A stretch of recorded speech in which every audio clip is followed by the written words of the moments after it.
I never expected to make another review vid less than a month after I just finished my 2-hour-long love life analysis video.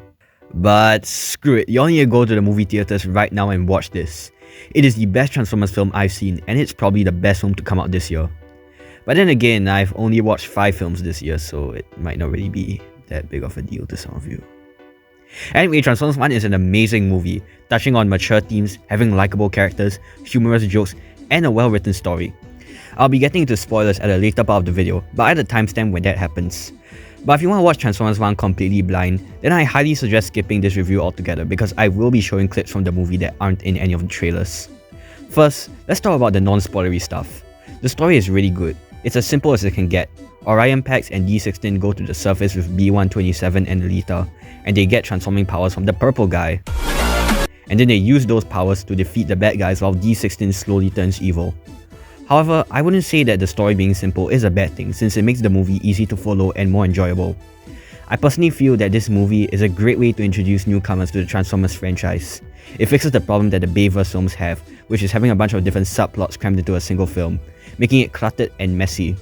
There's a Transformers existed since the dawn of the dinosaurs. Bumblebee fights as it doesn't because apparently Quintessa is the one who gives life. The astronauts found Sentinel Prime Revenge of the Fall. Speaking of things that are better than the Bayverse films, Transformers 1 also explains the Transformers lore significantly better than them.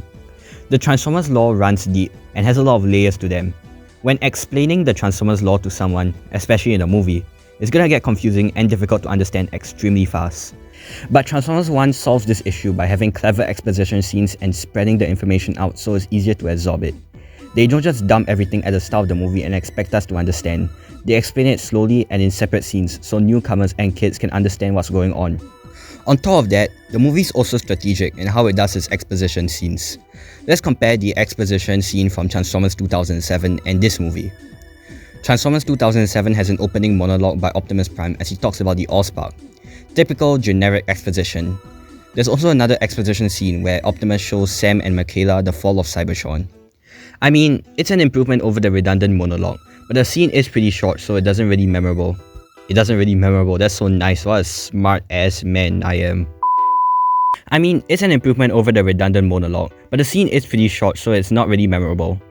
Transformers 1, on the other hand, explains the lore of Cybertron through a videotape that Orion finds at the start of the movie. The second exposition in the movie is when Alpha Trion uses his magical powers to show the protagonist what happened during the Quintessence War. It doesn't feel rushed. The scene gives enough time for us to absorb what's going on and show this important plot point. It's one of the best scenes in the movie, as the way he uses the sand grains to explain the story is so visually striking and creative. Speaking of the visuals, the animation is pretty good. The background designs are stunning and the fight scenes are well choreographed. I also love how the character designs look identical to the Transformers toys. Take a look at this picture of Orion Pax from the movie and this image of my Combiner Wars Ironhide toy. Additionally, if you look at the back of my Combiner Wars Ironhide toy, you can see his feet. You can see something similar into the truck that Orion transforms into. The designs of the characters are more faithful to its source material than the live-action movies, which is respectable. The animation isn't perfect though. Some of the character movements look like something straight out of the first Toy Story movie, the character designs aren't the best, and the fight scenes can be really hard to follow, especially with the weird camera angles. Actually, I think now would be a good time to start talking about the negatives of the movie.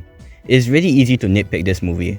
Like, how does B127 know a way out of sub-level 50? There's literally no way anyone would know the escape route. What are these spikes of crystals? Why do they only appear once and never again? What happened to the quintessons at the end of the movie? They were very plot relevant at the start, but the movie just kind of forgot their existence towards the end. Speaking of the start of the movie, this leads me to the biggest problem of the movie for me. The first half of the movie before they meet Alpha Trion is hella boring. Okay, let me specify. The first half of the movie isn't bad by any means.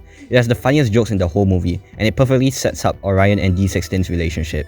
It just pales in comparison to the second half of the film. I feel that D16's transition to Megatron was a bit rushed and jarring. It felt as if he immediately turned evil once he got his transforming abilities. I personally feel that the movie should have reduced the runtime of some of the scenes in the first half of the movie, so we could have seen more of D16's change in personality. Speaking of which, I felt that D16's eyes should have slowly turned from orange to red as the film progressed, to show how he was slowly becoming Megatron. The way his eye color shifted to red in the actual movie is honestly so rushed and forced. His whole arc was rushed. Speaking of his arc, I do have a problem with the voice acting. specifically with Chris Hemsworth as Orion Pax.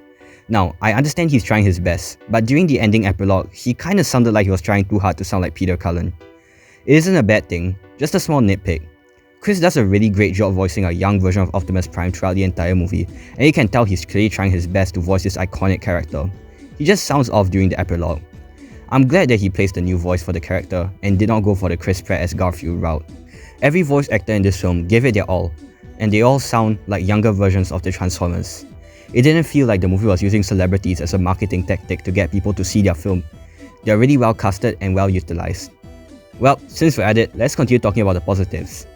Although the soundtrack isn't as majestic as the one from the 2007 Transformer movie,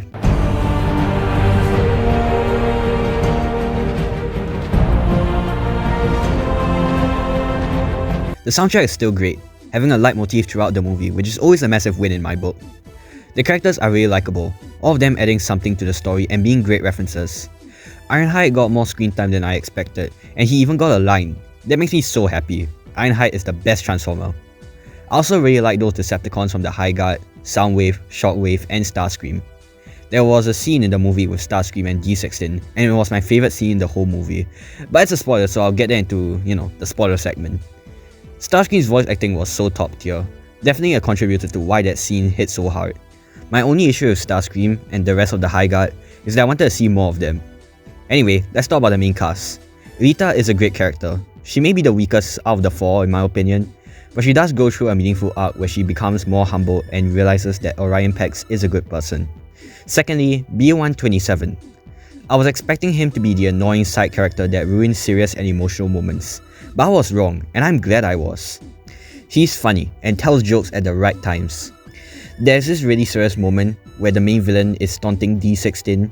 B127 mostly stays silent throughout the entire scene, only speaking once to tell D16 to stand down.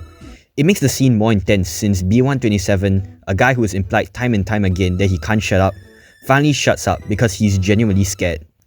Yeah, I would argue that I prefer this version of him over the live action movies.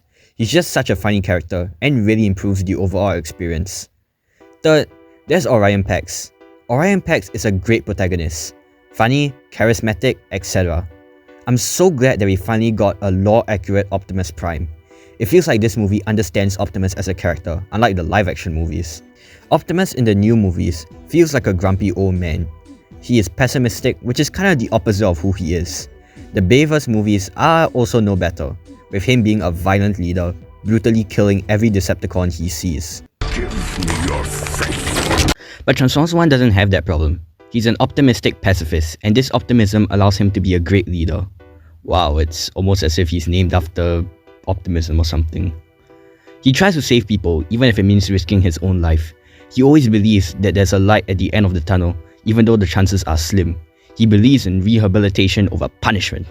And it's not like he starts off as a saint at the start of the movie. He's actually kind of a jerk, dragging D16 into situations which put both of them in trouble.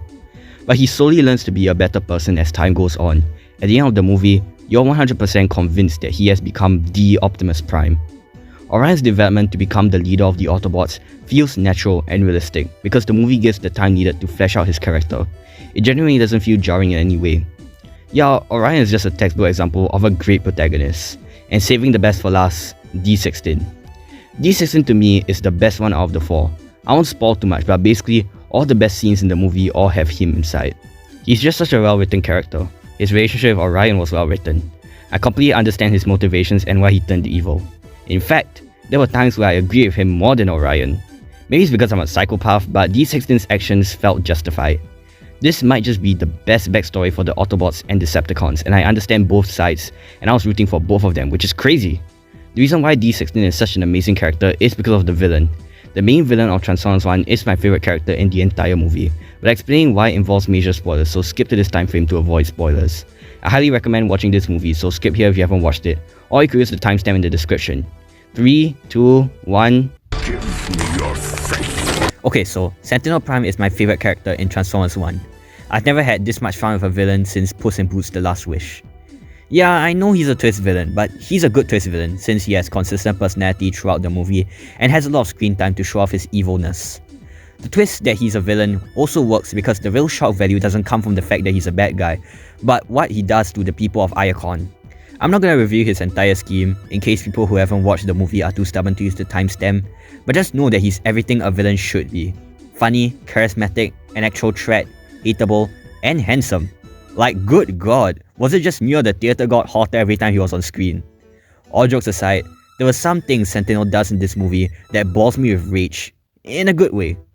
The way he kills off Alpha Trion, how he taunts the High Guard, the scene where he engraves the Decepticon logo into D16, and let's not forget how he killed off all the Primes and took away everyone's cogs so he could stay in power. Oh god, you just want him to have the most brutal death possible because he honestly deserves it for being such an egotistical liar, and D16 feels the same way. Actually, that's another great thing about Sentinel Prime. He not only poses a physical threat to the protagonist, but he also serves as a threat to Orion and D16's relationship. He's the main reason why they became enemies at the end. D16 wanted to kill Sentinel for what he had done and felt that exposing him wasn't enough, while Orion did not want to harm him.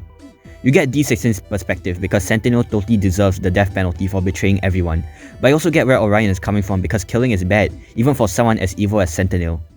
Actually, I think that's the best part of the movie for me, Orion and D16's relationship slowly deteriorating as the movie goes on. It's depressing, but it also feels real. I love how D16's final words to Orion before letting him go is, "I'm done saving you." Because for most of the movie, Orion has been dragging D16 into situations he never wanted to be in. It's because of Orion that D16 now knows the truth about Sentinel. If Orion never sneaked into the Iacon race, none of this would have happened. All Orion had to do was follow protocol.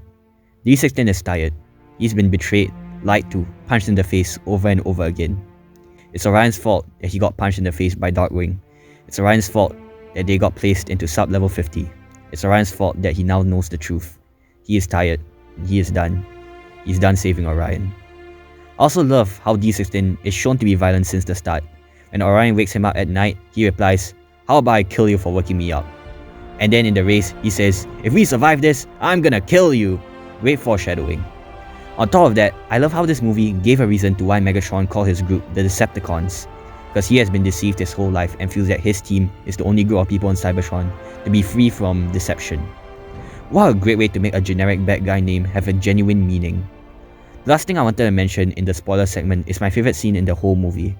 The scene where D16 beats the crap out of Starscream. He's clearly filled with rage. He just found out that Sentinel killed his idol, and that his whole life has been a lie. You can feel the anger in all his punches. Eventually, he consciously activates his fusion cannon. Despite being slightly shocked by it, he points the cannon at Starscream with the intention to kill him. Starscream was getting in the way, and he wanted this obstacle to be removed for good. Orion tells D16 to stop, saying that Starscream isn't the enemy. D16 does show mercy to Starscream, but he gives a speech afterwards about the strength of one bot over another. It's this shot right here, that got me the most emotional. There's no dialogue, but I can totally know that he's thinking to himself, She's not the same guy anymore. It's that feeling where you know your friend has become a completely different person. And that scene just broke me because of how personal it felt. I know I'm not the only one who has experienced this before. I'm sure everyone has at least had that one friend who slowly became an angrier and different person. It is your friend, but it just isn't the same anymore. You feel less comfortable talking to them, and it's as if they are a completely different guy. You know they have changed, but you can't really do anything about it. You can't change how your friend acts. It's a hopeless feeling. However, Transformers 1 taught me that that's okay. Encountering these situations is a part of life. It's alright to feel powerless against it. Even someone as strong and as mature as Optimus Prime faces these problems that we all have.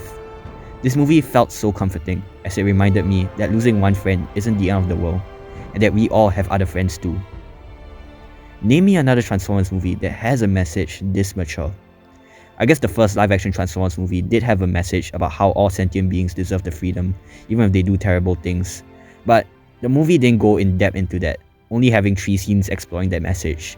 And the following movies completely forgot about the message. This movie is a perfect example of how animated movies can be even more emotional and serious than live-action movies.